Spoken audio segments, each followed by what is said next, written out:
Hello everyone, मैं वैभव सिंह आप सबका स्वागत करता हूं मार्गदर्शन शिक्षा केंद्र यूट्यूब चैनल पे। आशा है आप सब लोग ठीक होंगे, अपना ख्याल रख रहे होंगे, अपनी तबीयत का ख्याल रख रहे होंगे। ठीक है, और आप सबको बेस्ट ऑफ लक। जिसके जीडी एसएससी जीडी के एग्जाम चल रहे हैं, ठीक है, जिसके एग्जाम हो गए उनको रिजल्ट के लिए बेस्ट ऑफ लक, और जिनके एग्जाम होने वाला है अभी उनको रिजल्ट और साथ ही साथ उनके एग्जाम के लिए दोनों के लिए बेस्ट ऑफ लक। ठीक है, मैं आशा करता हूँ कि आपका जो है एसएससी जीडी का जो एग्जाम है वो क्लियर हो जाए। ठीक है, तो चलिए आज की वीडियो शुरू करते हैं। ये जो वीडियो है हम इसमें करंट अपडेट्स के बारे में बात करेंगे। ठीक है, जो इवनिंग के करंट अपडेट्स है। ठीक है, आज डेट क्या है? 22 जनवरी 2023। ठीक है, 22 जनवरी 2023। ठीक है, तो ये जो हमारे करंट अपडेट्स की वीडियो है ना, ये हमने दो पार्टों में बांटी है। एक सुबह को 8 बजे आती है, एक शाम को 8 बजे आती है। ठीक है, आज सुबह वाली थोड़ी लेट हो गई थी एक्चुअली। जब मैं इसको रिकॉर्ड कर रहा था तो बीच में पता नहीं वीडियो कैसे बंद हो गई थी, कट हो गई थी, तो मेरे को दो पार्ट में इसको रिकॉर्ड करना पड़ा।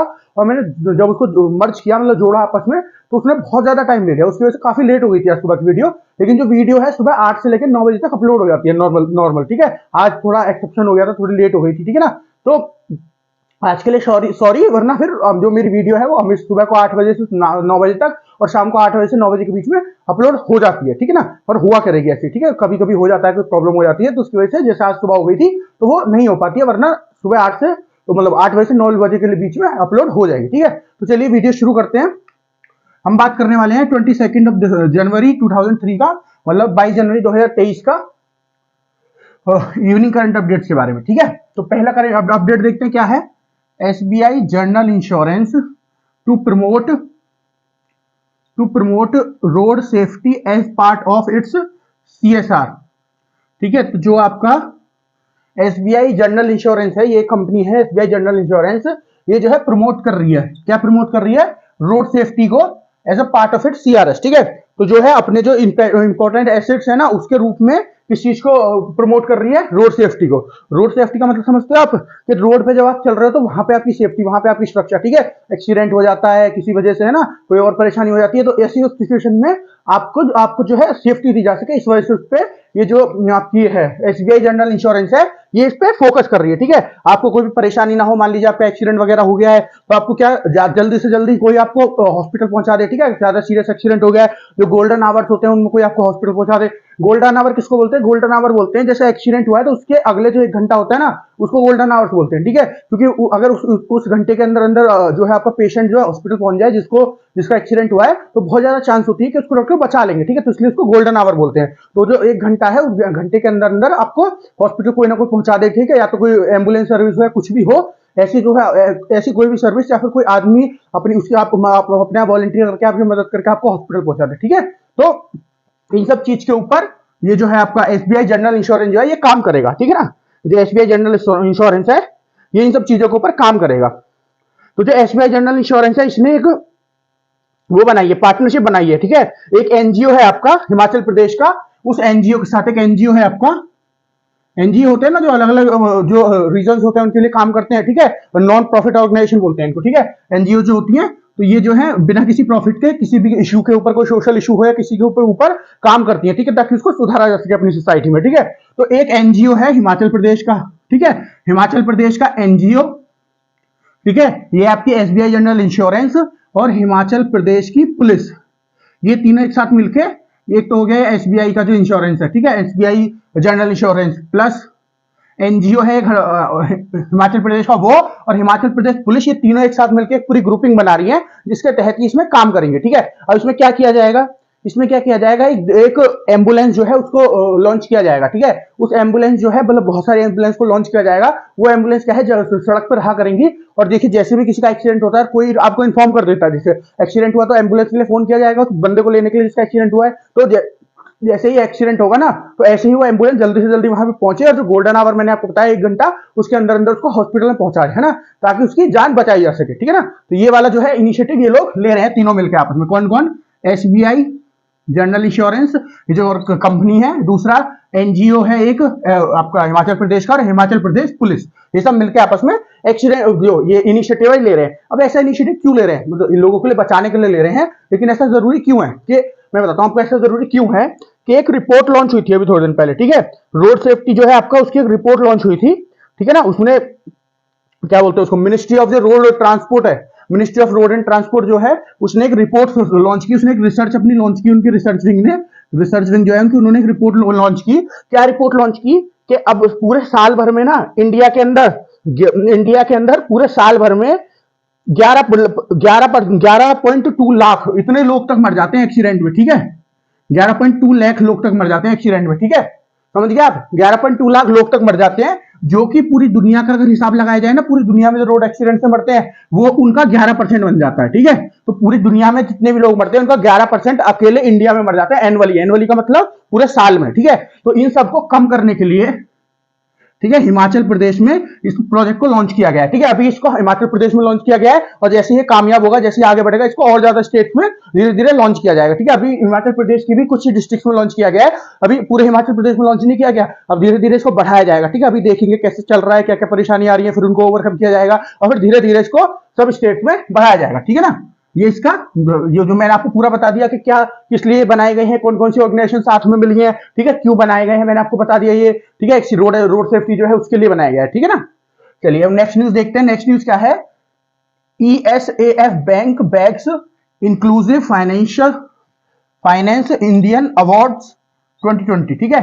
तो ये एक बैंक है ESAF बैंक, इसने क्या किया, एक अवार्ड जीता है जिसका नाम है inclusive finance award India award, inclusive finance India award 2022 का जो है उसने जीता है। तो ये जो आपका बैंक है ना ESAF, ये एक स्मॉल फाइनेंस बैंक है, ठीक है। ये जो है आपका ESAF जो है ये एक स्मॉल फाइनेंस बैंक है, मतलब छोटा फाइनेंस करता है ना। फाइनेंस करना क्या होता है कि जैसे मान लीजिए किसी को पैसे की जरूरत है, कोई सामान लेना है, ठीक है, तो उसको EMI के थ्रू जो है वो सामान वो ले लेता है और धीरे धीरे EMI प्रोवाइड करता रहता है। तो जहां से उसने वो सामान खरीदा उसको तो पैसे प्रोवाइड कराने पड़ेंगे। तो ये जो कोई फाइनेंस कंपनी होती है, फाइनेंस बैंक होते हैं, ये क्या करते हैं, उसको पैसे दे देते हैं और आपके साथ ये EMI वाला जो पूरा कॉन्टेक्ट कर लेते हैं, आपकी डिटेल लेके और आपके पास एक EMI बांध देते हैं, फिर आपको महीने दर महीने वो EMI जमा करनी होगी, ठीक है ना।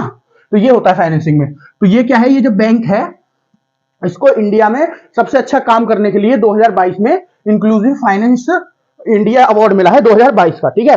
अब ये अवार्ड इसको जो दिया गया है, इस अवार्ड का फायदा क्या है, इस अवार्ड को दिया क्यों जाता है, ठीक है। इस अवार्ड को इसलिए दिया जाता है ताकि जो भी ऑर्गेनाइजेशन है, जहां पे आपका यहाँ पे ESAF बैंक है, ठीक है, ऐसे जो भी ऑर्गेनाइजेशन है जिसको अवार्ड मिल रहा है, ठीक है, फाइनेंसिंग के लिए, उसको जो है इंकरेजमेंट मिले, ठीक है। उसको ये बताया जाए कि मतलब उसको ये पता चले कि जी हम जो काम कर रहे हैं बहुत अच्छा काम कर रहे हैं, ठीक है। तो जो उसके एम्प्लॉइज हैं वो भी मोटिवेटेड फील करें, जो वहां पे काम कर रहे हैं, जब वो मोटिवेटेड फील करेंगे तो और अच्छे से काम करेंगे, और अच्छे से काम करेंगे तो जो ये जो इसका काम है वो अच्छे से होगा, और जो लोग हैं उनको जिनको फाइनेंस की जरूरत है उनको और ज्यादा फायदा होगा, ठीक है ना। इस वजह से ये जो आपका बैंक है इसको ये अवार्ड दिया गया। ये अवार्ड देने के लिए इसीलिए दिया जाता है ताकि बैंक्स जो है उसके एम्प्लॉय जो है उनको इंकरेजमेंट मिले और वो ज्यादा से ज्यादा और अच्छे से अच्छा काम कर सके, ठीक है, इसलिए इनको ये दिया जाता है। ये जो आपका अवार्ड है ना, क्या है अवार्ड का नाम, इंक्लूसिव फाइनेंस इंडियन अवार्ड 2022। ये जो अवार्ड दिया जाता है इसीलिए दिया जाता है, ठीक है। फिर इसमें और क्या जान सकते हैं, हाँ ये जान सकते हैं कि ये जो आपका ESAF है बैंक, इसका हेडक्वार्टर कहाँ है, मतलब ये कहाँ पे है, मतलब ये कहाँ पे है बैंक है ना, इसका मेन ऑफिस हेडक्वार्टर कहाँ पे है, इसका मेन ऑफिस केरला में है, ठीक है, केरला में है इसका मेन ऑफिस, इसका हेडक्वार्टर केरला में है, ठीक है। केरला में एक आपका शहर है, वहां पे इसका मेन ऑफिस है, क्या नाम है उसका, थरीसुर, थरीसुर है THRISSUR, थरीसुर। तो थरीसुर जो है उसमें केरला में है, ठीक है। मैं स्पेलिंग बोल देता हूं, अगर आप लोग नोट कर रहे हो उसको, मतलब नोट बना रहे हो अपने, तो उसमें लिख लीजिए। इसकी स्पेलिंग है THRISSUR,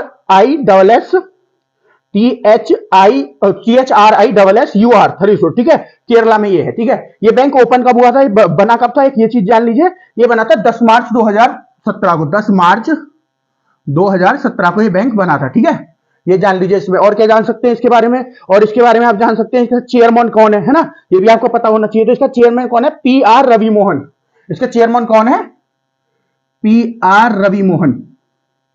रवि मोहन, ये इसके चेयरमैन है इस बैंक के। कौन से बैंक के, ESAF बैंक है, ठीक है। ये एक स्मॉल फाइनेंस बैंक है, ठीक है ना। इसको ये अवार्ड मिला है इंक्लूसिव फाइनेंस इंडियन अवार्ड 2022। ये अवार्ड क्यों दिया जाता है, ताकि जो इंप्लॉइज जो है, तो मतलब कोई भी अवार्ड जो है इसीलिए दिया जाता है ना, जैसे मान लीजिए आप बहुत अच्छा पढ़ रहे हो, है ना, और आपके बहुत अच्छे नंबर आए, तो आपके स्कूल ने आपको अवार्ड किया, या फिर आपके मम्मी पापा जो है आपको अवार्ड दिलाते हैं, जैसे आपके बहुत अच्छे नंबर आए, ठीक है, और उसके बाद अपने मम्मी पापा से आपने कहा कि जी मुझे ये चीज चाहिए, उन्होंने दिला दी, तो आपको बहुत अच्छा लगता है ना कि हाँ जी फिर आप आगे मोटिवेट होते हो आगे दोबारा से अच्छे नंबर लाने के लिए, ऐसा ही इसमें है। ठीक है, जब इन्होंने बहुत अच्छी परफॉर्मेंस दिखाई 2022 साल में, तो इनको ये अवार्ड दिया गया इंक्लूसिव फाइनेंस इंडियन अवार्ड। इससे क्या हो गया, अब इनके जो एम्प्लॉय है और ज्यादा अच्छे से काम करेंगे और ज्यादा मेहनत करेंगे, ताकि दोबारा से अवार्ड को बैक करके दोबारा से अवार्ड को जीत सके। ठीक है, फिर मैंने आपको क्या बताया कि ये इसका जो वो है आपका हेडक्वार्टर वो कहाँ है, केरल में। ठीक है, फिर मैंने बताया ओपन कब हुआ, 10 मार्च 2017 को, और इसके जो चेयरमैन है वो कौन है, PR रवि मोहन। ठीक है, चलिए नेक्स्ट न्यूज की तरफ चलते हैं। नेक्स्ट न्यूज क्या है आपकी,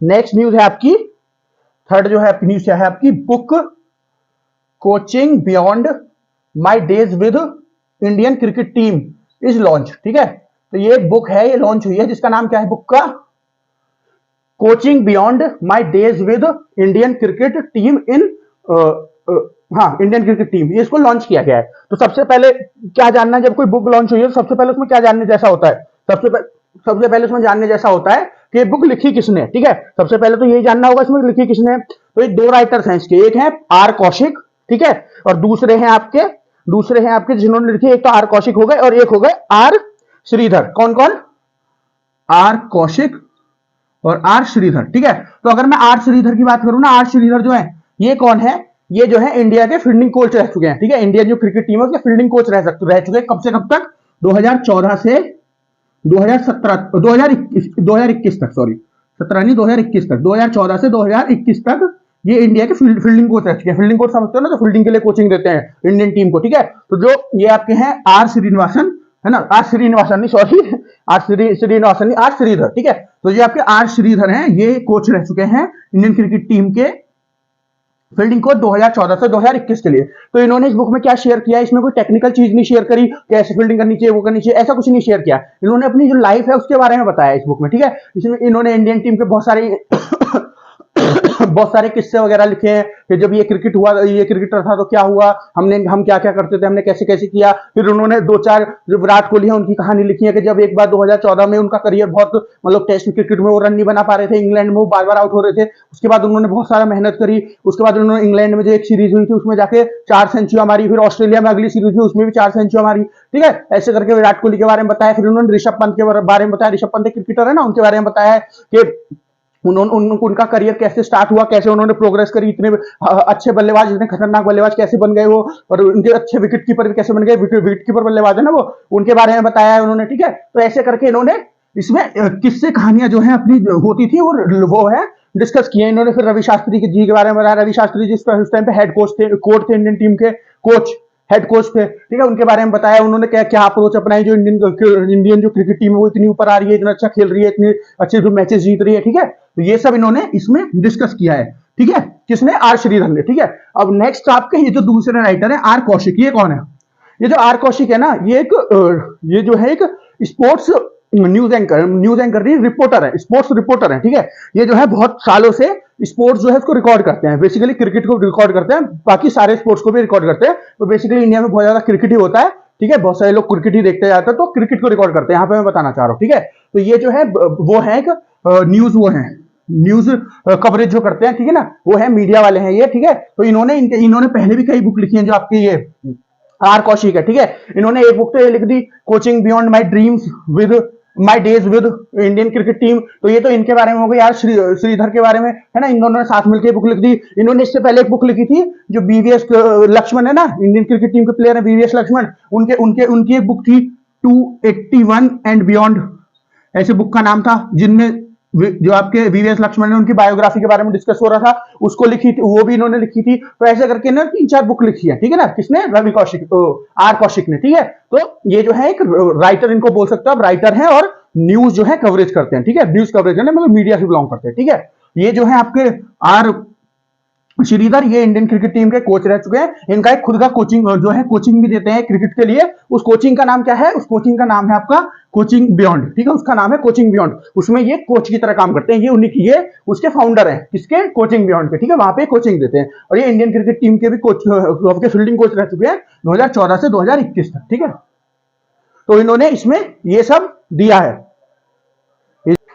तो ये जो बुक है इन्होंने इसमें इस सब के बारे में बताया है। इन्होंने अपनी अपनी जो पूरी इतने साल थे जिसमें इंडियन क्रिकेट में टीम के हिस्सा रहे एज अ हेड कोच, उसके हेड कोच, उसके बाद वो हेड कोच नहीं फील्डिंग कोच की तरह रहे, उसमें बताया है। फिर उस टाइम पे क्या क्या किस्से कहानी जो भी हुई है सब कुछ इनके क्रिकेटर के साथ, जो क्रिकेटर्स होते हैं विराट कोहली, ऋषभ पंत, फिर हेड कोच के बारे में बताया। तो इन्होंने ये सब इसमें डिस्कस किया है इस बुक में, है ना। ये बुक है, क्या नाम है बुक का? Coaching beyond my days with Indian cricket team. ठीक है, इस बुक के बारे में पूछ सकते हैं कि ये बुक नई आई, लॉन्च हुई है, इसको किसने लिखा है? तो किसने लिखा है? आर कौशिक और आर श्रीधर ने। ठीक है, और ये बुक जो है किसके ऊपर है? ये जो आर श्रीधर है इनके ऊपर है। इनका जो ये टाइम है 2014 से 21 का, इसके ऊपर है। ठीक है, हालांकि ये ऑटोबायोग्राफी है इनकी। ठीक है, ऑटोबायोग्राफी क्या होती है? ऑटोबायोग्राफी मतलब जो आदमी अपनी जो जीवन कथा है उसको खुद लिखे। ठीक है, उसको ऑटोबायोग्राफी कहते हैं, बायोग्राफी कहते हैं। और अगर कहे बायोग्राफी लिखी है, बायोग्राफी का मतलब कोई और किसी और की कहानी लिखता है जीवन की। ठीक है, तो इन्होंने इसमें खुद भी हिस्सा लिया है। ठीक है, इन्होंने खुद भी इसको लिखा है। ठीक है, आर कौशिक के साथ मिलकर, तो इसलिए इसको ऑटोबायोग्राफी कहेंगे। ठीक है ना,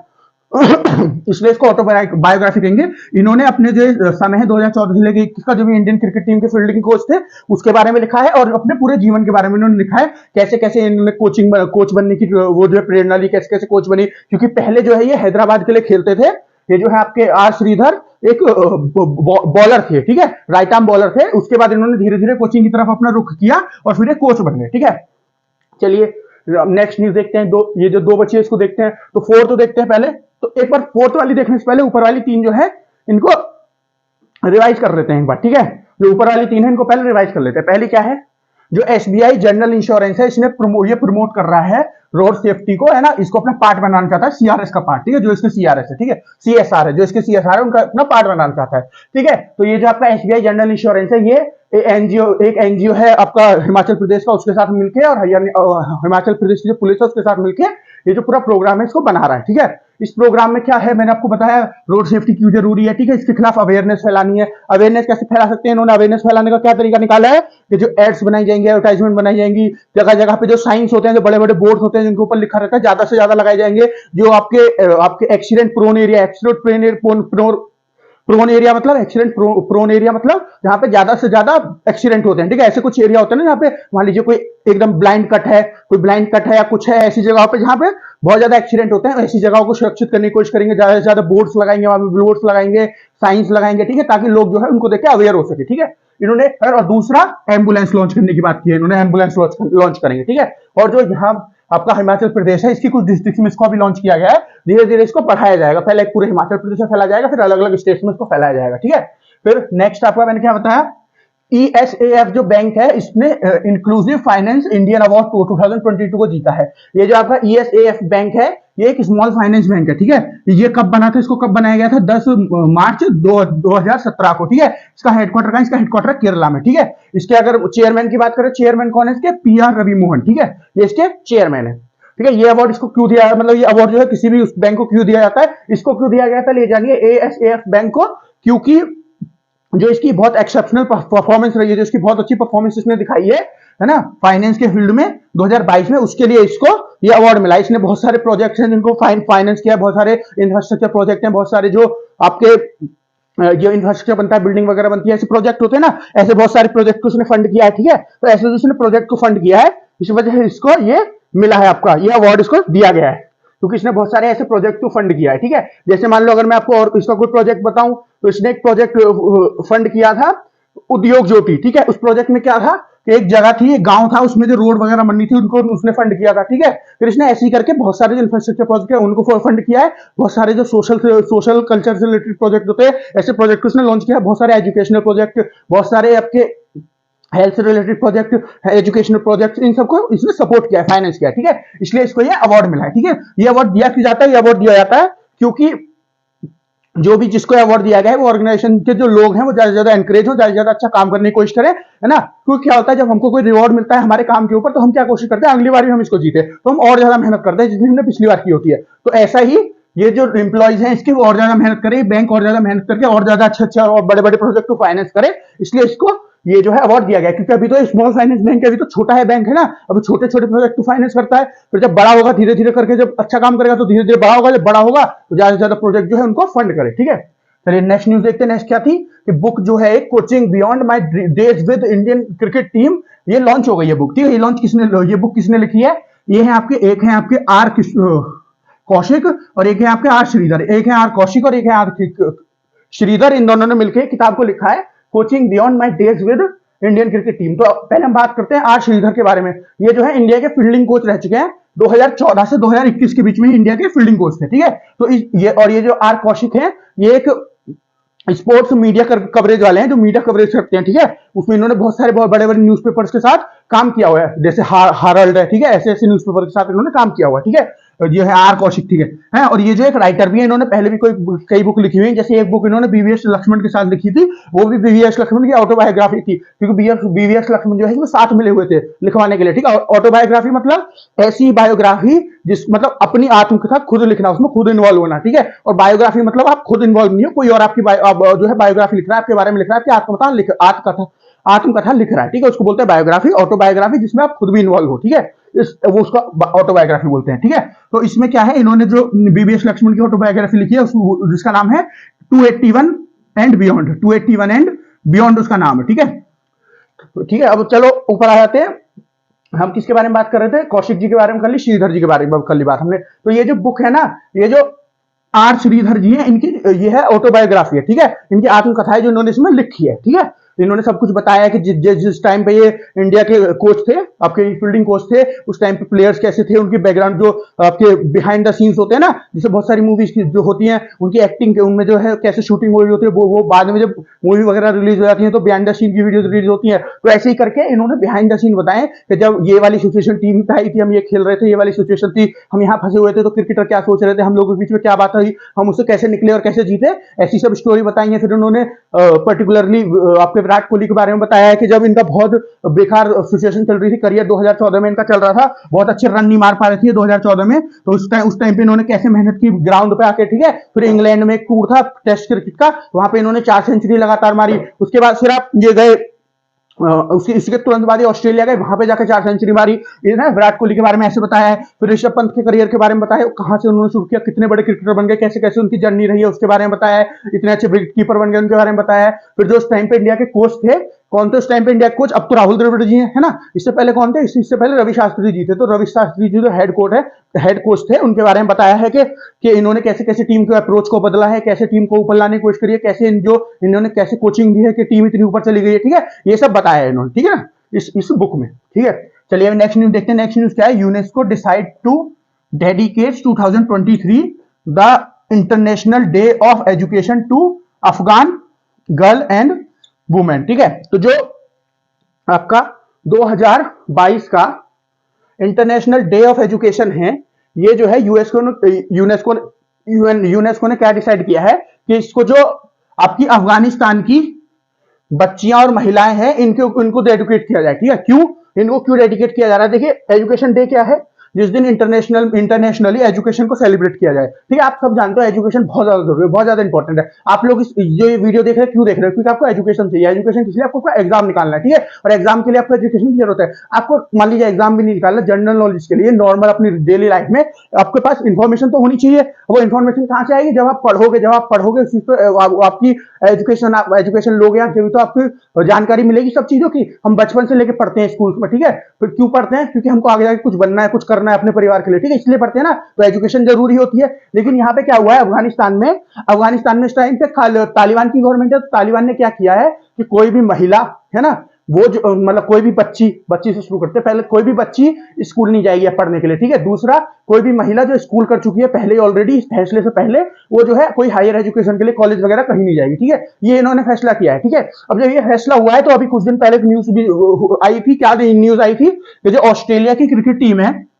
उसको अफगानिस्तान जाना था, अफगानिस्तान की क्रिकेट टीम के साथ क्रिकेट खेलने के लिए, एक मैच था इनका, ठीक है। लेकिन उन्होंने मना कर दिया, जो आपके ऑस्ट्रेलिया की क्रिकेट टीम, उन्होंने क्यों मना कर दिया? उन्होंने जब ये फैसला आया ना आपका तालिबान का, जब ये फैसला आया कि कोई भी जो लड़की है वो स्कूल नहीं जाएगी, कोई भी महिला जो है कॉलेज वगैरह पढ़ने के लिए नहीं जाएगी, उसके बाद उन्होंने इस चीज से गुस्सा होकर उनसे बोला, जो इनकी क्रिकेट टीम है ना, कि आप जो है आपने तो कुछ बोला नहीं, अब जो तालिबान है आप भी तो कुछ बोलिए उनको, ये ऐसा कर रहे हैं, कोशिश करिए उनका अगेंस्ट प्रोटेस्ट करिए, है ना। आपने ऐसा कुछ नहीं किया और ये जो है महिलाओं को दबाया जा रहा है, इनके एजुकेशन को छीना जा रहा है, जो बच्चियां हैं और महिलाएं हैं, इसलिए हम जो है आपके साथ अब खेलने नहीं आएंगे, अब हम आपको बॉयकॉट करेंगे। अब आपको बॉयकॉट करने का मतलब अफगानिस्तान को हम बॉयकॉट कर रहे हैं, मतलब तालिबान को बॉयकॉट कर रहे हैं, ये ऐसा उन्होंने कहा। और उन्होंने जो आईसीसी है, जो क्रिकेट इंटरनेशनल क्रिकेट काउंसिल है ना, जो क्रिकेट को पूरे कोऑपरेट करती है इंटरनेशनली, उससे भी गुहार लगाई कि इनको जो आने वाला वर्ल्ड कप है अभी 2023 में, जो ओडीआई का वर्ल्ड कप होने वाला है ना, ओडीआई मतलब 50-50 ओवर वाला जो वर्ल्ड कप होता है वो होने वाला है ना, वहां से भी जो है अफगानिस्तान को बैन कर दिया जाए। ऐसा जो है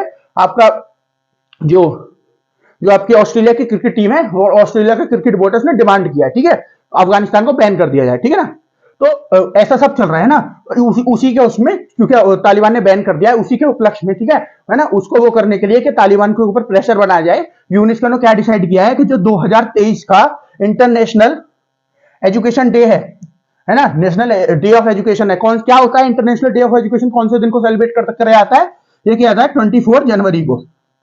24 जनवरी को क्या सेलिब्रेट किया जाता है, इंटरनेशनल डे ऑफ एजुकेशन। तो ये जो दिन है इसको डेडिकेट किया जाएगा, इनको इसको समर्पित किया जाएगा जो आपके अफगानिस्तान की महिलाएं और बच्चियां हैं उनको, ठीक है, ताकि उनको जो है उनके तालिबान गवर्नमेंट के ऊपर प्रेशर बने और फिर उनको पढ़ने के लिए अलाउ कर दे, ठीक है, क्योंकि पढ़ने का जो राइट है ना ये सबके पास होना चाहिए। जैसे अगर मैं इंडियन कॉन्स्टिट्यूशन की बात करूं तो इंडिया के कॉन्स्टिट्यूशन में आर्टिकल 21 ए है एक, है ना, वो आर्टिकल 21 ए क्या कहता है, राइट टू एजुकेशन, सबको पढ़ने का अधिकार है, ठीक है, ये कहता है हमारा कॉन्स्टिट्यूशन। तो हमारे यहाँ पे पढ़ने का अधिकार सबको, ऐसा तो है नहीं हमारे पे, हमारे यहाँ के बच्चों को रोका जा रहा है, कोई कम्युनिटी मिलकर पूरी गवर्नमेंट मिलकर बच्चों को है, वो एक अलग बात है कि घर वाले ही ना भेजे बच्ची लड़कियों को या महिलाओं को पढ़ने के लिए, वो एक अलग चीज है, हालांकि इसके ऊपर भी काम होना चाहिए। लेकिन जो एक ऑर्गेनाइजेशन है या फिर कोई आपका ग्रुप है या फिर कोई आपका गवर्नमेंट है, चाहे स्टेट गवर्नमेंट हो, कोई रीजनल गवर्नमेंट हो, कोई चाहे सेंट्रल गवर्नमेंट हो, वो कोई नहीं रोकता हमारे यहाँ पे। क्यों? क्योंकि हमारा जो कॉन्स्टिट्यूशन है वही अलाउ करता है कि जो राइट टू एजुकेशन सबको पढ़ने का अधिकार होना चाहिए, ठीक है। तो जो इन्होंने क्या बोला, यूनेस्को ने बोला है कि इस जो डेट है इसको समर्पित किया जाए जो अफगानिस्तान की महिलाएं और बच्चियां हैं, और ये बोला जाए जितने भी बाकी देश हैं, ठीक है, अफगानिस्तान के साथ साथ बाकी जो देश हैं वो सब बोले अफगानिस्तान के ऊपर प्रेशर बनाए, तालिबान गवर्नमेंट के ऊपर प्रेशर बनाए, है ना, और उनको बताएं कि जो राइट टू एजुकेशन है उसको अपने यहाँ लेके आइए, सबको पढ़ने का अधिकार दीजिए, ठीक है, किसी से पढ़ने का अधिकार मत छीनिए, पढ़ना जो है बहुत जरूरी चीज है, ठीक है, ये बोले सबसे, ठीक है। इस वजह से इस डे को बनाया जा रहा है, ठीक है। अब दूसरी चीज, ये डे जो है कहां मनाया जा रहा है, कहां पे मनाया जा रहा है, ये जो है यूनेस्को जो है आपका यूएन के सपोर्ट से बना रहा है, यूएन मतलब यूनाइटेड नेशन, संयुक्त राष्ट्र, उसके सपोर्ट से बना रहा है, इसको सेलिब्रेट किया जाएगा न्यूयॉर्क में। जो न्यूयॉर्क है आपका, न्यूयॉर्क आपका कहां का शहर है, न्यूयॉर्क आपका यूएसए का शहर है, न्यूयॉर्क, ठीक है, न्यूयॉर्क में इसको सेलिब्रेट किया जाएगा, ये जो फेस्टिवल ये बना रहे हैं, ठीक है, ये जो डे है इसको स्पेशली इतना बड़ा इस बार सेलिब्रेट किया जाता है, हर बार इसको इतना बड़ा सेलिब्रेट नहीं किया जाता, लेकिन यूनेस्को इस बार क्या चाहता है, इसको एक अलग लेवल पर सेलिब्रेट किया जाए ताकि ज्यादा से ज्यादा तालिबान के ऊपर प्रेशर बन सके, ठीक है, तालिबान को ज्यादा से ज्यादा दबाया जा सके, ठीक है, क्योंकि देखिए सबको पढ़ने की आजादी तो होनी चाहिए, ठीक है, ये 3-4 ऐसी चीजें होती हैं जिनको जिसकी आजादी होनी चाहिए, किस चीज की, आपको क्या पहनना चाहते हो, क्या खाना चाहते हो, कैसे अपनी जिंदगी जीना चाहते हो, है ना, और पढ़ने की आजादी, ये सब आजादी तो एक इंसान के पास होनी चाहिए। अगर ये सब भी कोई दबाता है तो क्या फायदा है फिर जिंदगी का, ठीक है ना। तो ये सब जो है आजादी होनी चाहिए, और इसी में से एक आजादी को कौन दबा रहा है, अफगानिस्तान की जो गवर्नमेंट है, तालिबान इस टाइम पे जो अफगानिस्तान की गवर्नमेंट है, जब यूएसए वहां से छोड़ के चला गया, तो मतलब यूएसए जब अफगानिस्तान से छोड़ के चला गया था 2020 में, ठीक है, उसके बाद जो है वहां की गवर्नमेंट कौन बन गई थी, वहां की मतलब गवर्नमेंट की सत्ता किसने संभाली थी, तालिबान ने, ठीक है। तालिबान वैसे तालिबान को एक टेररिस्ट ऑर्गेनाइजेशन बोलते हैं, एक मिलिटेंट ऑर्गेनाइजेशन बोलते हैं, ठीक है, इसका पूरा हिस्ट्री जो है बहुत पुरानी हिस्ट्री है तालिबान की, ठीक है। बस आप ये जान लीजिए कि 2020 में 15 अगस्त 2020 को, जिस दिन हमारा इंडिपेंडेंस होता है उस दिन 2020 को 15 अगस्त को जो अफगानिस्तान से पिछले 20 सालों से, यहाँ पे 20-25 सालों से उसकी गवर्नमेंट वो रुकी हुई थी, आपकी यूएसए की आर्मी थी, वो छोड़ के चली गई थी यहाँ से, ठीक है, और उसके छोड़ने के जाने के बाद तो तालिबान ने तुरंत यहाँ पे कब्जा कर लिया, ठीक है, और उसके बाद उन्होंने अपने जो फैसले हैं सरिया लॉ के हिसाब से शुरू कर दिए। सरिया लॉ कौन सा लॉ होता है, ये लॉ होता है, इसके बारे में मुझे बहुत ज्यादा डिटेल नहीं पता देखिए, लेकिन जो सरिया लॉ होता है ये जो आपका इस्लाम है उससे रिलेटेड कोई लॉ होता है, ठीक है, उसमें बहुत सारी चीजें होती हैं, ठीक है, तो बहुत स्ट्रिक्ट लॉ होता है सरिया लॉ जो होता है, ठीक है ना, उसमें कि महिला जो है हमेशा मुंह ढक के रहेंगी, बाहर ऐसे निकलेंगी, पूरा शरीर ढक के निकलेंगी, जो पुरुष जो है उनको ये करना होगा, महिलाओं को ये करना होगा, ऐसी ऐसी सब चीजें होती हैं उसमें, ठीक है।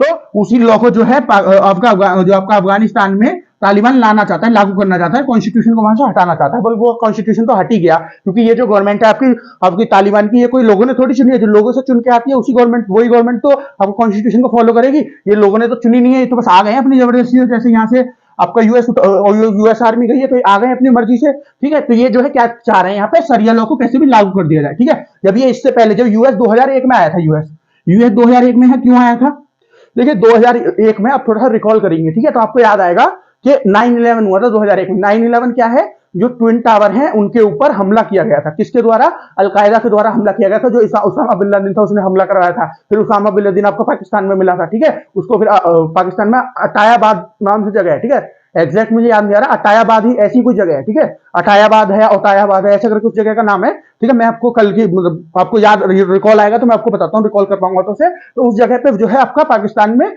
उसामा बिन लादेन मिल गया था बाद में, जो अमेरिकन फोर्सेज है, ठीक है। तो जो अमेरिकन फोर्सेज हैं, जब 2001 में ये अटैक हुआ 9/11 वाला, जो इनके ट्विन टावर है, एक बिल्डिंग है, बहुत खूबसूरत बिल्डिंग थी आपकी यूएसए में, वहां पे सीधे सीधे हेलीकॉप्टर नहीं, सॉरी, जो एरोप्लेन्स होते हैं जिनमें ट्रेवल करते हैं ना, वो वाले एरोप्लेन्स होते हैं जिनमें हम इधर उधर ट्रेवल करते हैं, किसी और देश में जाना हो, किसी और उसमें जाना हो, फ्लाइट जो होती है उनमें ट्रेवल करते हैं, उनको अलकायदा के आतंकवादियों ने तो उनको हाईजैक कर लिया। हाईजैक का मतलब उस पर कब्जा कर लिया और इनको सीधे फ्लाइट्स को, जो ट्विन टावर थे, ट्विन टावर का मतलब, ट्विन का मतलब दो, जो जुड़वा बच्चे होते हैं उनको क्या बोलते हैं, ट्विन बोलते हैं। क्यों बोलते हैं उनको ट्विंस क्यों बोलते हैं, क्योंकि वो दोनों एक जैसे होते हैं, ठीक है, इसलिए, क्योंकि एक साथ पैदा हुए होते हैं, एक जैसे होते हैं, तो इसीलिए इनको ट्विन टावर बोलते थे, क्योंकि दोनों जो टावर थे एक जैसी बिल्डिंग थी, ऐसे सीधी खड़ी हुई थी, एक जैसी बिल्डिंग, ठीक है। तो ऐसे करके इन पर जो हेलीकॉप्टर मार दिए, एक इस पे, हेलीकॉप्टर नहीं, एरोप्लेन, एक इस पे मार दिया, एक इस पे मार दिया, तो पूरी बिल्डिंग तबाह हो गई, बहुत सारे लोग उसमें मरे थे। उसके बाद क्या हुआ, जब ऐसा हुआ, जब वो बिल्डिंग्स गिर गई, तो यूएस जो है, यूएस ने क्या किया, यूएस को पता चला कहीं से कि जो आपका उसामा बिन लादेन है उसने हमला करवाया, अलकायदा का बॉस था उस टाइम पे उसामा बिन लादेन, और उसामा बिन लादेन जो है अफगानिस्तान में रहता है, ठीक है। तो जो पूरी फोर्स, बहुत सारी फोर्स जो है अफगानिस्तान में आकर रहने लगी यूएसए की, ठीक है, और यहीं पे कब्जा कर लिया इन्होंने कि जो है अब हम उसको मार के जाएंगे उसामा बिन लादेन को। लेकिन उसामा बिन लादेन, उनको लगा कहीं गुफा में छुप के बैठा हुआ होगा, मार देंगे उसको। लेकिन जो आपको उसामा बिन लादेन है वो बड़े शान से कहाँ रह रहा था, पाकिस्तान में। पाकिस्तान का बस ऐसा ही है, वैसे कहता रहेगा हमारे यहाँ कोई आतंकवादी नहीं है, लेकिन सबसे ज्यादा आतंकवादी यूएन डेजिग्नेटेड, सबसे ज्यादा 160 नहीं 130 के करीब आतंकवादी हो गए अफगानिस्तान में, सॉरी पाकिस्तान में, इतने तो अफगानिस्तान में भी नहीं है, 130 के करीब हो गए हैं पाकिस्तान में, जो यूएन ने, जो आपके यूनाइटेड नेशन ने आतंकवादी, इंटरनेशनल आतंकवादी इनको घोषित कर दिया गया है। अभी कुछ दिन पहले मैंने एक रहमानी का भी नाम बताया था, उसको जो है वो आतंकवादी घोषित कर दिया गया, अंतरराष्ट्रीय आतंकवादी यूएन के द्वारा, ठीक है। तो वहां पे जो है आपका उसामा बिन लादेन जो है पाकिस्तान के अटोयाबाद में, अटोयाबाद ही था शायद जगह का नाम, मुझे ठीक से याद नहीं आ रहा है, वहां पे वो मिल गया था और उसको मार दिया। उसको मार के नीचे आपके इंडियन ओशन में फेंक के चले गए थे, जो आपके ये फोर्स थी, जो आपकी यूएस की फोर्स थी, ठीक है। तो उस टाइम पे 2001 में जब ये अटैक हुआ था 9/11 में, उसके बाद अमेरिका की फोर्स जो है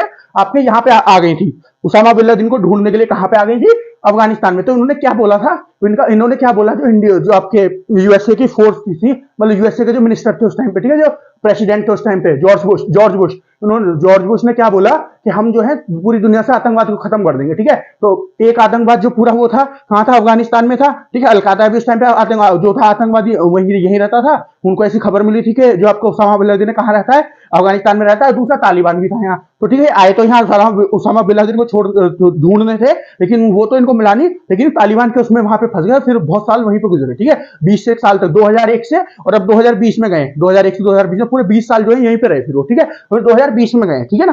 तो जब 2020 में वो चले गए, उसके बाद जो तालिबान है वो दोबारा से पावर में आ गया। उससे पहले भी पावर में तालिबान ही था, मतलब गवर्नमेंट तालिबान ने बना रखी थी, फिर जब ये 2001 में आ गए यहाँ पे, तो उन्होंने तालिबान को मार मार के भगा दिया वहां से। उसके बाद फिर तालिबान जो है कहीं गुफाओं में घुस रहे हैं, तालिबान के लोग छुपे बैठे हैं, कहीं कुछ छुपे बैठे हैं, एक कभी भी किसी पे भी हमला करते थे एक दूसरे पे। कभी जो आपकी यूएसए की फोर्स है वो उसके ऊपर हमला कर देते थे, बॉम्ब वगैरह फोड़ देते उनके ऊपर। कोई उनकी लोग चल रहे हैं, जा रहे हैं, मतलब फोर्सेज मार्च करती है ना, तो ऐसे जो है मार्च कर रही है तो उनके ऊपर हमला कर दिया, या कहीं किसी बिल्डिंग के ऊपर हमला कर दिया, किसी डैम के ऊपर, किसी बांध के ऊपर हमला कर दिया, ठीक है। तो ऐसा सब कुछ छोटे मोटे हमले करते रहते थे, लेकिन खत्म नहीं हुआ कभी तालिबान यहाँ से, अफगानिस्तान से, ठीक है। और फिर अभी तो पिछले कुछ सालों में तो धीरे धीरे करके बढ़ने लगा, जैसे जैसे जो है आपके, जैसे जैसे यूएसए ने अपनी फोर्स को कम करता गया ना, एक साथ नहीं, एक साथ तो हटाई नहीं जाती है फोर्स कोई, किसी देश में इतने पिछले 20 सालों से तो एक साथ तो हटाएगा नहीं कोई देश।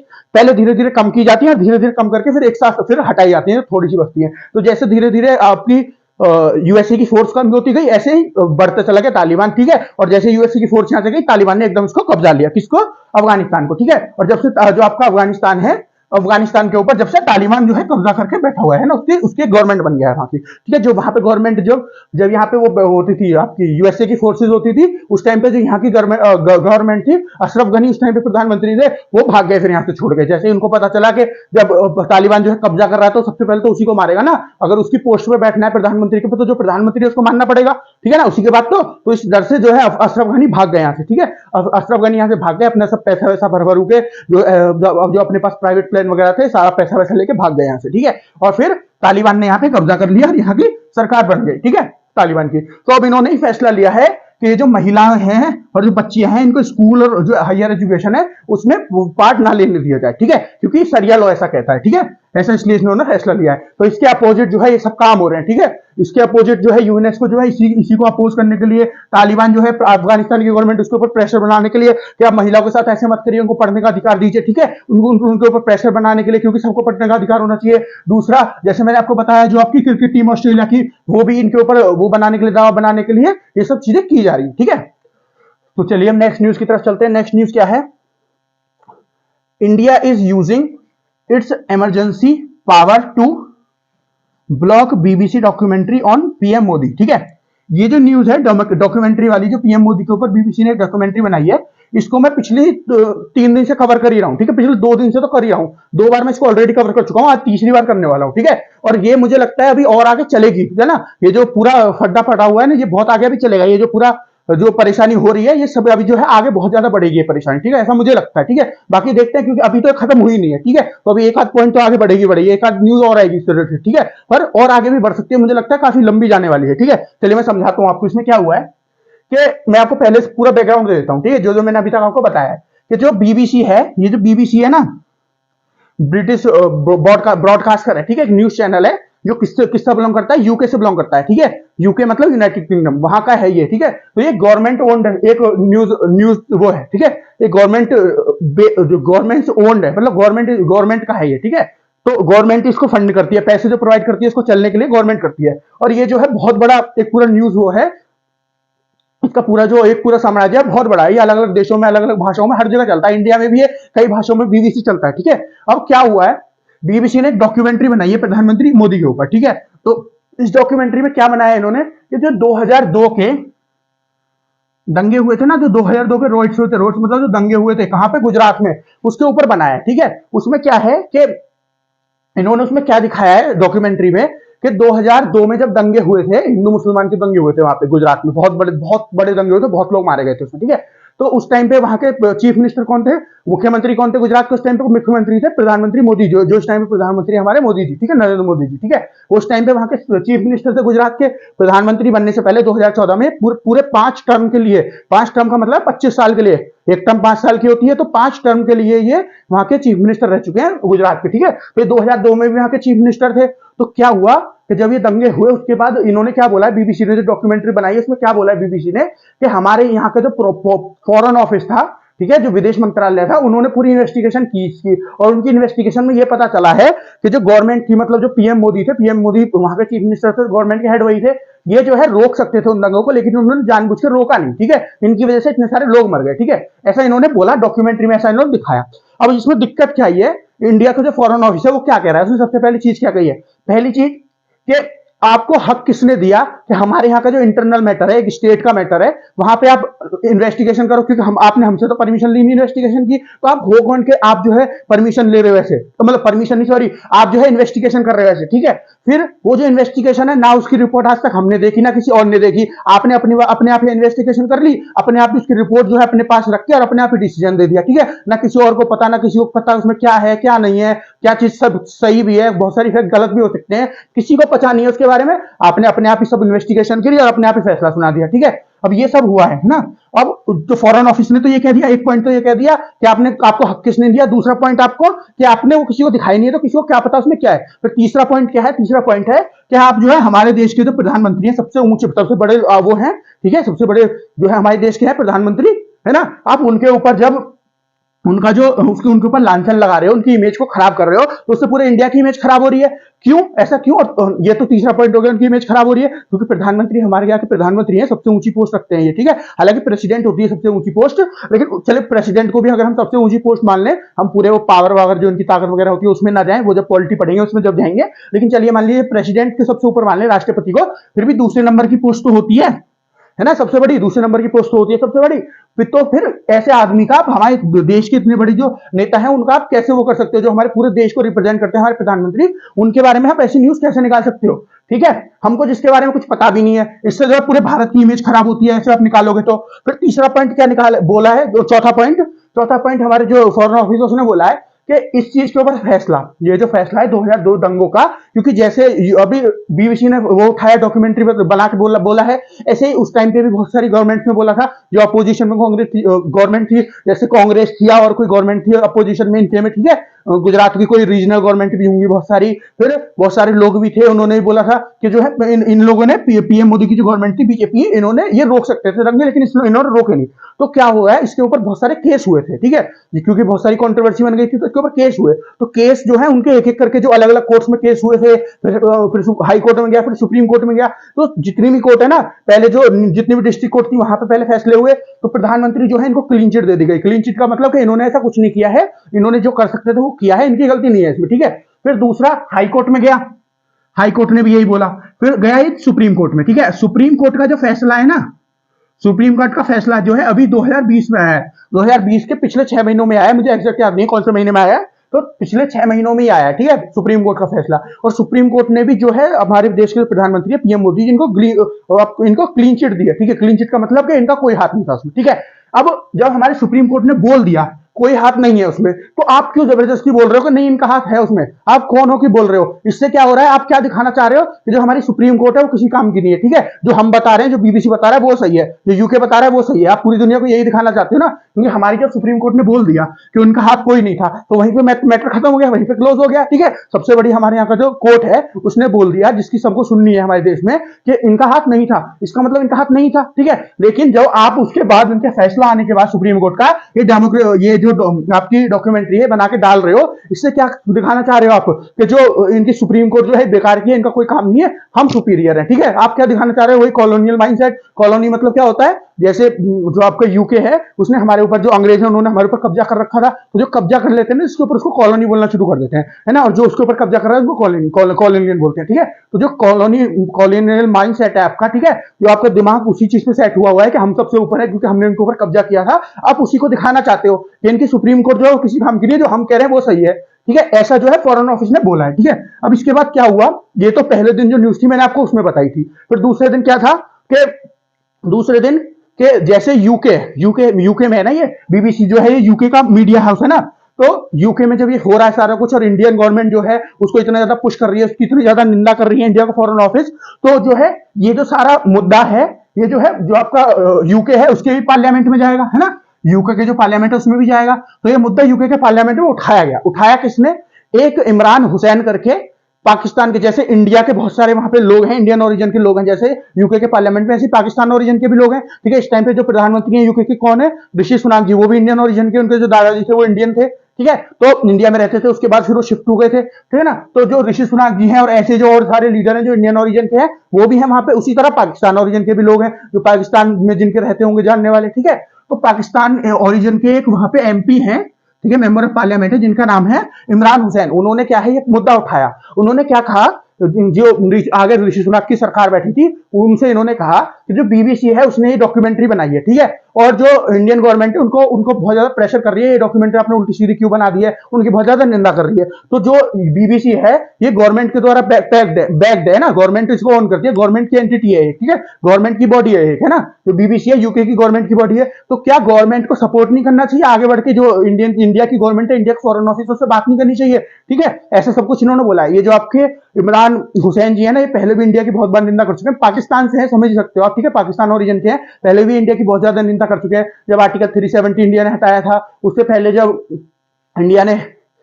इंडिया में सीए वाले अटैक हुए थे, फार्मर्स वाले अटैक, वो सीए वाले दंगे हुए, दंगे नहीं सॉरी, सीए वाली जो प्रोटेस्ट हुई थी, सॉरी मैंने दंगे वर्ड यूज किया है, दंगे नहीं, जो आप सीए वाली जो प्रोटेस्ट हुई थी और जो फार्मर्स वाली प्रोटेस्ट हुई थी उस टाइम पे भी इन्होंने इंडिया के अपोजिट बहुत कुछ बोला, ठीक है, इंडिया का अगेंस्ट में, ठीक है। उसी तरह इन्होंने यहाँ पे भी बोला, ठीक है। लेकिन जो ऋषि सुनाक जी हैं उनकी गवर्नमेंट ने सीधा सीधा बोल दिया, क्या बोल दिया कि हम इसको रिजेक्ट करते हैं बीबीसी की रिपोर्ट को। क्यों रिजेक्ट किया इन्होंने? क्योंकि इन्होंने क्या बोला है कि की होगी किसी फॉरेन ऑफिसर ने वहां की जांच, ठीक है, की होगी, लेकिन हम उस रिपोर्ट को नहीं मानते क्योंकि हमारे पास वो रिपोर्ट आई नहीं है अभी तक, ठीक है। जो हमारे पास कोई रिपोर्ट आई नहीं है, हमको किसी रिपोर्ट का पता नहीं है उस रिपोर्ट में क्या जांच हुई है क्या नहीं हुई है, तो हम कैसे मान लें? उसी उस पर उन्होंने क्या कहा है कि हम इस रिपोर्ट जो ये डॉक्यूमेंट्री है इसको बीबीसी की डॉक्यूमेंट्री को रिजेक्ट करते हैं, ऐसा उनकी गवर्नमेंट ने बोला, ठीक है। अब यहाँ पे क्या हुआ है कि जो हमारी इंडियन गवर्नमेंट है उसने क्या किया है कि देखिए अब ये जो है डॉक्यूमेंट्री बन गई, ठीक है, अभी अलग अलग जगह घूम रही है, ठीक है। अब इसमें क्या दिक्कत है अलग अलग जगह घूमने में?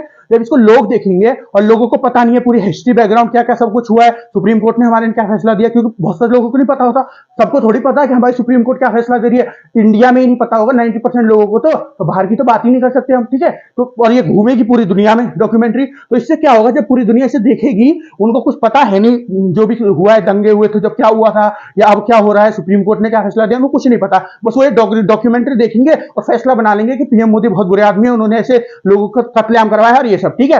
अब इससे दिक्कत क्या है, इंडिया की इमेज खराब होगी, इंडिया के प्रधानमंत्री की इमेज खराब हो रही है, ठीक है। अब हम इंडिया में तो उसको रोक सकते हैं, मान लीजिए इंडिया में हमने जैसे अभी ये इमरजेंसी पावर का हमने यूज किया है और जो हमारे यहाँ पे है उसको ब्लॉक कर दिया, इसको ये डॉक्यूमेंट्री थी, ठीक है। तो हम अगर मान लीजिए बाहर किसी कंट्री में हम ब्लॉक नहीं कर सकते उसको, ठीक है, लेकिन अपने यहाँ के जो लोग हैं उनको तो ये जो गलत इन्फॉर्मेशन है इसे सिक्योर कर सकते हैं हम, उनको तो ये गलत इन्फॉर्मेशन ना मिले इस चीज से सिक्योर हो सकते हैं हम लोग, उनको तो सिक्योर कर सकते हैं। तो बस इंडिया ने क्या किया है अब कि इसीलिए जो ये डॉक्यूमेंट्री है इसको रोकना जरूरी है क्योंकि गलत इंफॉर्मेशन फैला रही है और गलत इंफॉर्मेशन जो है वो बहुत खराब चीज होती है, ठीक है।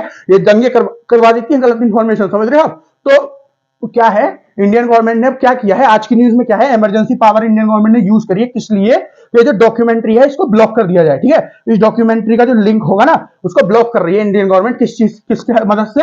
अपनी इमरजेंसी पावर की मदद से। इमरजेंसी पावर जो है इंडिया ने जो इंडिया की इंफॉर्मेशन एंड ब्रॉडकास्टिंग मिनिस्ट्री है ना, जो सारा कुछ टीवी पे क्या ब्रॉडकास्ट हो रहा है ये सब देखती है, ठीक है। और जो मीडिया जो आपके सोशल मीडिया होते हैं इन पे क्या ब्रॉडकास्ट हो रहा है, यूट्यूब वगैरह जो देखती है इंडिया में, जो भी ये फिल्टर करती है जो देखती है इंफॉर्मेशन एंड ब्रॉडकास्टिंग मिनिस्ट्री, उसने जो है फैसला किया है कि हम इसको ब्लॉक कर देंगे, ठीक है, अपनी इमरजेंसी पावर का यूज करके, ठीक है। अब ये इमरजेंसी पावर क्या है ना, कौन सी इमरजेंसी पावर है जिनको यूज करना चाहते हैं ये लोग, ठीक है।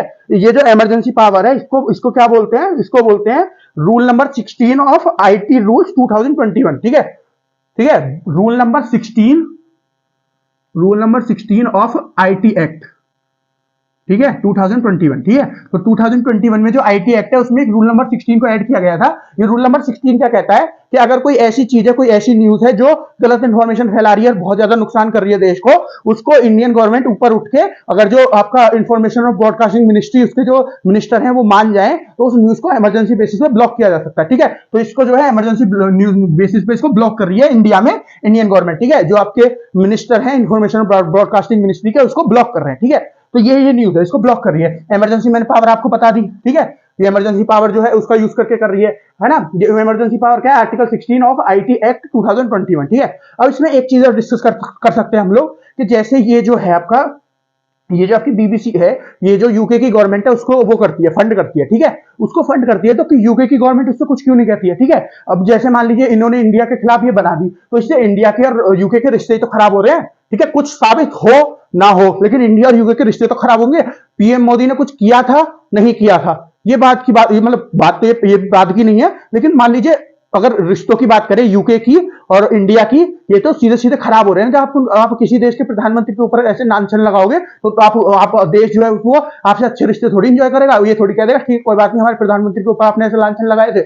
इससे क्या हो रहा है, इंडिया के और यूके के रिश्ते खराब हो रहे हैं, ठीक है। अब इंडिया के और यूके के रिश्ते खराब हो रहे हैं तो क्या इन रिश्तों को बचाने के लिए, इंडिया और यूके के रिश्तों को बचाने के लिए यूके की गवर्नमेंट कुछ नहीं कर रही है, बीबीसी से कुछ नहीं कह रही है। अब इसमें क्या है, यूके की गवर्नमेंट क्या कहती है, हम भले पैसे देते हैं, हम भले फंड करते हैं, जो आपका बीबीसी है इसको फंड करते हैं, लेकिन हम इसको वो नहीं करते, इसको कंट्रोल नहीं करते, जो न्यूज चाहती है वो दिखा सकती है, ठीक है। ऐसा जो है यूके की गवर्नमेंट बोलती है, ठीक है। हम पैसे भले इनको देते हैं लेकिन ये जो है काम अपनी मर्जी से करते हैं, ठीक है। अब बीबीसी ने एक बात तो जान लीजिए, मैंने एक चीज और डिस्कस करी थी, बीबीसी ने ऐसा क्यों किया है, मतलब ये ऐसी डॉक्यूमेंट्री क्यों बनाई है। देखिए बीबीसी ने बहुत पुराने समय से ये चीज सीख ली है कि अगर आपको पब्लिसिटी चाहिए ना, आपका नीचे गिर रहा है, कुछ बिजनेस नीचे गिर रहा है, जैसे जब कोरोना वायरस आया उसके बाद फिर सीधे सीधे यूक्रेन और रशिया की वॉर शुरू हो गई, उसकी वजह से रशिया जो है, रशिया नहीं सॉरी, जो आपका यूके है वो बहुत ज्यादा प्रेशर में, उसमें बहुत ज्यादा इन्फ्लेशन बढ़ रहा है, ठीक है, इन्फ्लेशन मतलब महंगाई, उसकी वजह से जो गवर्नमेंट उसके पास पैसे नहीं है, तो इनको भी कम पैसे मिल रहे हैं बीबीसी को, क्योंकि पैसे वहीं से लेती है अपना काम करने के लिए। तो इन्होंने क्या है, बहुत सारे अपने ऑफिस बंद करे हैं जो अलग अलग जगह पे हैं, बहुत सारे एम्प्लॉयज निकाले, तो बहुत ज्यादा नुकसान में चल रही है। तो उस नुकसान को ओवर करने के लिए इनको पब्लिसिटी चाहिए, तो ज्यादा से ज्यादा लोग इनको देखें, इनका सब्सक्रिप्शन लें, उसके लिए क्या करना होगा, इनको ऐसी कोई चीज करनी पड़ेगी, ऐसी कोई कॉन्ट्रोवर्सी जो लोग इनके पास आए, ठीक है। तो इन्होंने क्या किया है, ये कॉन्ट्रोवर्सी कर दी है, ठीक है, इसको एक प्रोपेगेंडा टूल की तरह प्रोपेगेंडा जो कॉन्ट्रोवर्सी कर दी है, ये कॉन्ट्रोवर्सी हो गई है। इंडिया में तो मान लीजिए बैन हो जाएगी, लेकिन और कंट्रीज इसको देखेंगे ऐसा क्या था भाई इस डॉक्यूमेंट्री में जो इंडियन गवर्नमेंट ने इतना सख्त एक्शन लिया, इतनी जल्दी इसको ब्लॉक कर दिया, ठीक है। वो मानेंगे नहीं मानेंगे, उस पर विश्वास करेंगे नहीं करेंगे, वो बात की बात है, लेकिन कम से कम देखेंगे तो सही। तो जब वो देखेंगे तो उनको इसका सब्सक्रिप्शन लेना पड़ेगा बीबीसी का, तो बीबीसी को उससे फायदा होगा। तो ये बीबीसी का इसमें यहाँ पे बीबीसी ने ये फंडा लगाया है, क्योंकि बीबीसी पहले भी कर चुका है। एक बार जो निर्भया केस था, निर्भया केस हुआ था ना दिल्ली में, रेप केस हुआ था निर्भया, उसके ऊपर इन्होंने एक डॉक्यूमेंट्री बनाई थी, उसमें बहुत सारी उल्टी सीधी चीज दिखाई बीबीसी ने, ठीक है। अब इंडिया में उसको बैन कर दिया गया, इसलिए जब वो इंडिया में बैन हो गई ना वो डॉक्यूमेंट्री, उसके बाद वो इतनी देखी गई, पूरी दुनिया में इतनी देखी गई कि उसको कम से कम 10 से 20 अवार्ड मिले, 20 तो नहीं पर 10 से 15 अवार्ड उसको मिले थे, वो जो डॉक्यूमेंट्री थी, ठीक है, निर्भया वाली। तो इनको जब उस टाइम पे पता चल गया कि अगर हमको पब्लिसिटी चाहिए तो इंडिया के ऊपर कुछ नेगेटिव कमेंट या इंडिया के ऊपर कुछ कर दो, उसके बाद हम जो है पब्लिसिटी पालेंगे। फिर इसके बाद इन्होंने एक टाइम करना शुरू कर दिया। पहले निर्भया की इसमें डॉक्यूमेंट्री बनाई, फिर इन्होंने एक डॉक्यूमेंट्री बनाई जिसमें क्या था, काजीरंगा जो नेशनल पार्क है हमारा, वहां पे क्या हुआ कि इन्होंने पोचिंग करना सिखाया। पोचिंग मतलब क्या, पोचिंग जो होती है वो कैसे कैसे होती है काजीरंगा नेशनल पार्क में, ठीक है। ये इन्होंने साफ टू साफ दिखाई, बहुत सारी उल्टी सीधी उसमें चीजें दिखाई, ठीक है। पोचिंग क्या होती है, जो जानवरों के जो बॉडी के पार्ट होते हैं उनको ले लेके बेच देते हैं, उनको पोचिंग कहते हैं। तस्करी करना, उनके पार्ट्स की तस्करी करना, उनके हिस्सों की, जानवर के जो बॉडी के पार्ट है, ठीक है। उसकी इन्होंने एकदम वो बनाई डॉक्यूमेंट्री, उसको भी इंडिया गवर्नमेंट ने बैन करना पड़ा। मतलब उस डॉक्यूमेंट्री को बैन नहीं किया, इंडियन गवर्नमेंट ने बीबीसी को बैन कर दिया। किसी भी नेशनल पार्क में या किसी भी ऐसी जगह पे जहां पे जानवर है, आप अपना कैमरा यूज नहीं कर सकते, ऐसा इनको बैन कर दिया, ठीक है। फिर इन्होंने एक और बनाई थी, इन्होंने एक और रिपोर्टिंग की थी जब इंडिया में कोरोना वायरस के केस बहुत ज्यादा हो रहे थे, उस टाइम पे ऐसी इन्होंने जो है वो की थी, ऐसी इन्होंने वो की थी उस टाइम पे, पब वो न्यूज रिपोर्टिंग कि इंडिया में इतने सारे लोग मर रहे हैं, है ना। कोई लोग जो मतलब उस टाइम पे बहुत सारे लोग सही में मर रहे थे, तो शमशान घाट के पास बहुत सारा लोगों की भीड़ रहती थी, बहुत सारे लोगों को दफनाया जा रहा था, जलाया जा रहा था, ठीक है। तो ये क्या करते थे, वहीं पहुंच जाते थे शमशान घाट के पास, ठीक है, और उनकी रिकॉर्डिंग करके, मतलब उनकी रिपोर्टिंग करके दिखा रहे थे, ठीक है। अब ये कितना गंदा इंपैक्ट डालता है, ठीक है। आप ऐसे कैसे दिखा सकते हो, किसी आदमी की मृत्यु हो गई, किसी आदमी का निधन हो गया और आप उसको न्यूज चैनल पे अपने पैसे कमाने के लिए, अपने व्यू बढ़ाने के लिए दिखा रहे हो, ठीक है। तो उस टाइम पे भी ये कॉन्ट्रोवर्सी में फंसा था बीबीसी। तो बीबीसी ने जो है ये एक फॉर्मूला बना लिया है, जब भी हम थोड़े से हमारा जो प्रॉफिट डिप हो रहा हो, हम नीचे जा रहे हो, तो इंडिया जो है उसके ऊपर कोई ना कोई उल्टी सीधी चीज उसके ऊपर शुरू कर दो, कोई भी बेकार न्यूज, कोई भी फेक न्यूज फैलाना शुरू कर दो, फिर जो है वो अपने आप न्यूज जो है फेमस हो जाएगी, फिर चाहे वो सही हो या ना हो, ठीक है। तो अब मैं कहा था, मैंने ये पॉइंट आपको पहले ही बताया था, तो मैं इसको बता रहा था, भूल गया था पहले बताना मैं, ठीक है। मतलब पहले की पीडी वीडियो में बताया था, इस वीडियो में पहले मेंशन करना भूल गया था। तो हम कहा थे कि यूके के और इंडिया के रिश्ते खराब हो रहे हैं, तो यूके की गवर्नमेंट कुछ नहीं कर रही है इसके लिए।